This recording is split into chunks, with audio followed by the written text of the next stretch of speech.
சாதித்தருளாய் ஸ்ரீமதே ராமானுஜாய நமக. ஸ்ரீமத் கோவிந்த ராமானுஜா சரணோ சரணம் பிரபத்தே. ஸ்ரீமதே கோவிந்த ராமானுஜாய நமக. அனைவருக்கும் வணக்கம்.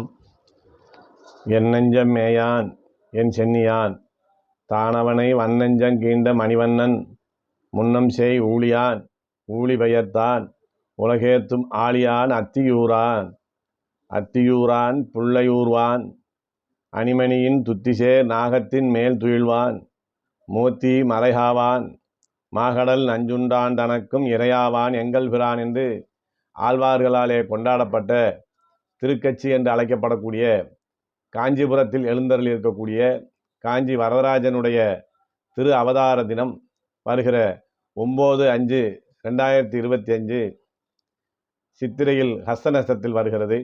அந்த அவதாரத்தினுடைய சிறப்பு என்ன என்பதை பற்றித்தான் இப்போது நாம் இங்கே பார்க்க போகிறோம். திருக்கட்சியிலே இருக்கக்கூடிய மூலவனுடைய திருநாமங்கள் ஸ்ரீ வரதராஜன், ஸ்ரீ பேரருளாளன், ஸ்ரீ தேவாதிராஜன், தியாகராஜன், தேவப்பெருமாள் என்ற நாமங்களால் அழைக்கப்பட்டு மேற்கு முகமாக நின்ற கோலத்திலே காட்சி கொடுக்கிறார். அங்கே பெருந்தேவி தாயார் மகாலட்சுமி தனிச்சன்னதியிலே எழுந்தருள் இருந்து நம்மையெல்லாம் காத்து கொண்டிருக்கிறார். அங்கே இருக்கக்கூடிய தீர்த்தங்களாக வேகவதி நதி, அனந்த சரஸ், சேச, வராக, பத்ம, அக்னிகுலச முதலிய தீர்த்தங்கள் அங்கே இருந்து நமக்கு நன்மையை செய்து கொண்டிருக்கின்றன. அங்கே இருக்கக்கூடிய விமானம் புண்ணிய கோடி விமானமாகும். இந்த அமைப்போடு இந்த சன்னதி இங்கே எவ்வாறு உருவானது, இங்கே பகவான் ஏன் வந்து வரதராஜனாக அவதாரம் செய்தான் என்று பார்க்கிற போது, உலகிலே படைப்பு தொழிலை மேற்கொண்டிருக்கக்கூடிய பிரம்மதேவன் பகவானை தரிசிக்க விரும்பினார். அப்படி விரும்புகிற போது எங்கே சென்று நாம் தரிசிக்கலாம் என்று பார்க்கிற போது புஷ்கரத்திற்கு சென்றார். புஷ்கரத்திலே பகவான் நீர்க்கோலமாகத்தான் காட்சியளிக்கிறாரே ஒழிய சதுர்புஜங்களோடு காட்சியளிக்கக்கூடிய தன்மை அங்கே இல்லை. வேறு எங்கு செல்லலாம் என்று பார்க்கிற போது நைமிசாரண்யத்திலே சென்று பகவானை சேவிக்கலாம் என்று போகிற போது அங்கே வனமாக, அதாவது மரங்களாகவே பகவான் இருப்பதனாலே அங்கேயும் பகவானை பிரம்மதேவனால் சேவிக்க முடியவில்லை. இந்த பிரச்சனைக்கு எவ்வாறு தீர்வு காண்பது, நான் எவ்வாறு உங்களை நான் தரிசிக்க வேண்டும் என்று பகவானிடத்திலே உருகி பிரம்மதேவன் கேட்கிற போது, காஞ்சிமா நகரிலே சென்று அஸ்வமேத யாகம் நடத்தினால் நான் அங்கே உனக்கு காட்சி கொடுக்கிறேன் என்று ஒரு செய்தியை அவருக்கு தெரிவிக்கிறார். அதன் அடிப்படையில் பகவானை தரிசிக்க வேண்டும் என்ற ஒரு ஆசையோடு பிரம்மதேவன் சாவித்திரி தேவியை மட்டும் அழைத்து கொண்டு வந்து இங்கே அஸ்வமேத யாகத்தை தொடங்குகிறார்.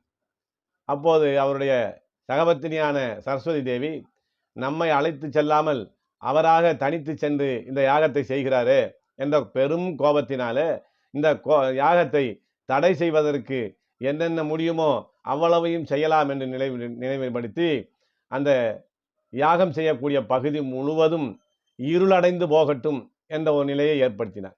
அப்போது இருட்டிலே யாகம் நடத்த முடியாத ஒரு சூழ்நிலை ஏற்படுகிற போது பிரம்மதேவனுடைய யாகத்துக்கு பெருமாளே உதவி செய்யும் முகமாக காஞ்சிபுரத்துக்கு அருகிலே துப்பூல் என்கிற ஒரு இடத்துல தீபப்பிரகாச பெருமாளாக, விளக்கொளி பெருமாளாக கையிலே விளக்கை ஏந்தி கொண்டு வந்து அந்த பகுதிக்கு வெளிச்சத்தை கொடுக்கிறார்.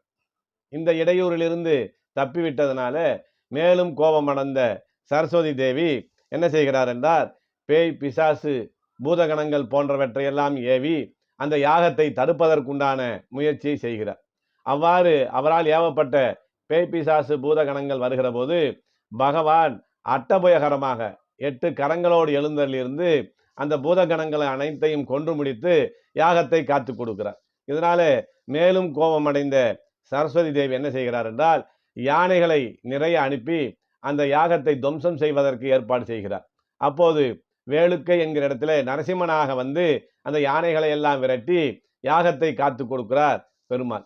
இதனால மிக கடுமையான கோபத்திற்கு சென்ற சரஸ்வதி தேவி இந்த யாகத்தை எவ்வாறாவது தடுத்து நிறுத்தியே ஆக வேண்டும் என்ற முடிவு செய்து வேகவதி என்கிற நதியாக பெரும் வெள்ளமாக பெருக்கெடுத்து ஓடி வருகிறார். அப்போது பிரம்மன் கலங்கி நிற்கிறான். யாகசாலை முழுவதும் அழியப் போகிறதே, பகவானே நீதான் காத்து கொடுக்க வேண்டும் என்று கேட்கிற போது அங்கே என்ன செய்கிறார், திருவக்காவில சயன கோலத்தில அந்த ஆற்றின் குறுக்கே படுத்து அந்த ஆற்றினுடைய நீர் யாகசாலை இருக்கிற பகுதிக்கு வராமல் பார்த்து கொண்டு யாகத்தை காத்து கொடுக்கிறார். இவ்வளவு இடையூறுகளையும் தாண்டி அந்த அஸ்வமேத யாகம் நிறைவு பெறுகிற போது அந்த யாகத்திலே யாக தீயிலே இருந்து இந்த யாக குண்டத்திலிருந்து பகவான் வெளிவருகிறார்.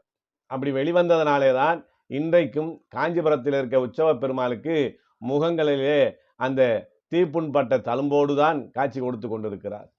இதனால மிகவும் அகமறிந்து பிரம்மதேவன் உங்களுக்கு நான் ஏதாவது இந்த யாகத்துடைய பலனை சமர்ப்பிக்க வேண்டுமே, நான் என்ன செய்ய வேண்டும் என்று சொல்லுகிற போதுதான் புண்ணிய கோடி விமானத்தோடு பெருமாள் அங்கே எழுந்தருளி அவருக்கு வேண்டிய காட்சிகளை கொடுத்து அவரை ரட்சிப்பதற்குண்டான அத்தனை காரியங்களையும் நானே செய்து கொடுக்கிறேன் என்று காட்சி கொடுக்கிறார். இப்படி இந்த யாகத்தீயிலே இருந்து பகவான் வெளிப்பட்ட தினமானதான் நமக்கு காஞ்சி வரதனுடைய அவதார தினமாக பிறந்த நாள் விழாவாக கொண்டாடப்படுகிறது. அப்படி அவர் வந்த நிலையிலேயே இன்றளவும் நமக்கெல்லாம் காட்சி கொடுத்து நமக்கு நன்மை செய்து கொண்டிருக்கிறார்.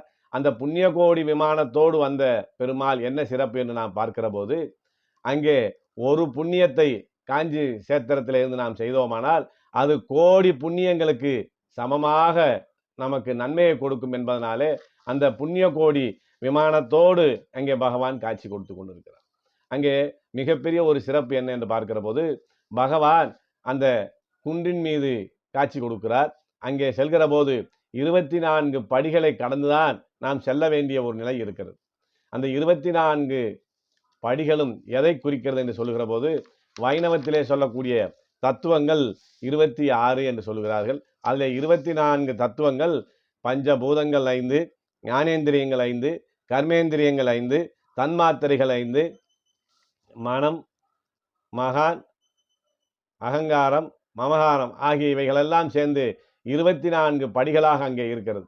இந்த 24ஐயும் கடந்து போனால் 25வது தத்துவமான இந்த ஆத்மா 26வது தத்துவமான ஈஸ்வரனை அடையும் என்பதை நமக்கு தெரிவிப்பதற்காக அங்கே 24 படிகளை அமைத்து அதிலே சென்று பகவானை அடையக்கூடிய ஒரு வாய்ப்பை நமக்கு முன்னோர்கள் ஏற்படுத்தி கொடுத்து அந்த சன்னதியை அமைத்திருக்கிறார்கள்.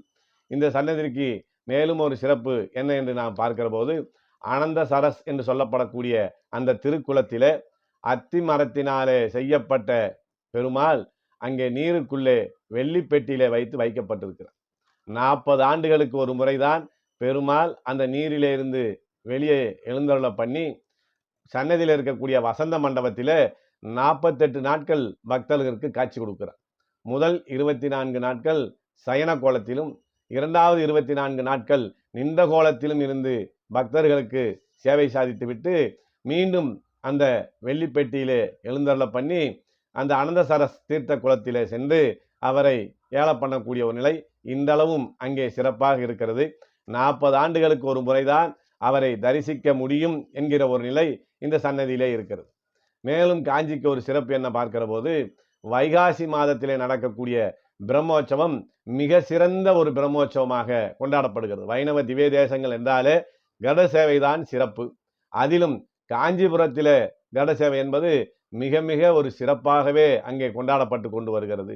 அது வைகாசி மாசத்திலே வரக்கூடிய பிரம்மோற்சவத்திலே நடக்கக்கூடியதாக இருக்கிறது. அந்த கட சேவையின் போது கட சேவை அலங்காரங்கள் எல்லாம் முடிந்து ஒரு வினாடி சேவை என்கிற ஒரு சிறப்பு அங்கே நடைபெறுகிறது. அது என்ன காரணம் என்று பார்க்கிற போது, அங்கே எழுந்தருளி இருக்கக்கூடிய பகவானை அர்ச்சகர்கள் அங்கே பிடித்திருக்கக்கூடிய வெண்கொற்ற குடையின் மூலமாக ஒரு வினாடி பகவானை மறைக்கிறார்கள்.